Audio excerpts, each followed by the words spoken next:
The TSA spends billions on airport security, but we discovered there's a surprising way to get through Bay Area checkpoints. You just need a Costco card. Alan Martin with the undercover investigation you'll only see right here on KPIX 5. Whether you travel for business or pleasure, getting on an airplane can be a hassle navigating all the scanners and metal detectors. They've always got some new sign up. Even grandmas and kids don't get an easy pass. I'm about as vanilla as can be. Giants pitcher Sergio Romo had a run-in with security in Las Vegas after failing to show proper ID, according to the TSA. And while most of us travel with a passport or a driver's license, it turns out you don't need either. If you don't have an ID, you can still fly.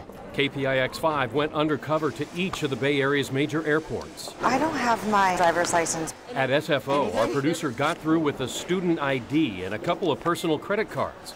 TSA agents said they'd accept a Costco card. You have a Costco card? At the Oakland airport, security there asked for a Costco card too. Costco card. In San Jose, our producer skated through with a student ID. It's about validating who you are. So if it's a library card, or if it's a Costco card, or if it's a school ID card, they're not all government forms of identification, but at least it's something that's printed with your name on it that we can say, yes, this is who that person is.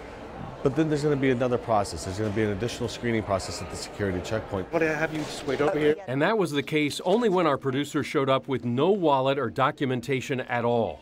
TSA simply took our producer aside and asked a series of secondary questions. Do you live here in Oakland? But in less than 20 minutes, our producer was cleared to go and got into the terminal. At all three airports, our producer glided by with minimal identification. None of it was government issued and was not subject to any secondary checks. Why? Because federal law doesn't require it. In fact, the TSA's website says not having an ID does not necessarily mean that a passenger won't be allowed to fly. A security problem, says Billy Vincent, an aviation security expert. But every time you introduce a vulnerability, our adversary is going to take advantage of that. He adds, don't expect to see a change in that requirement anytime soon. It is very difficult in this democracy to get some things done absent a disaster, and that's sad. In San Francisco, Alan Martin, KPIX 5.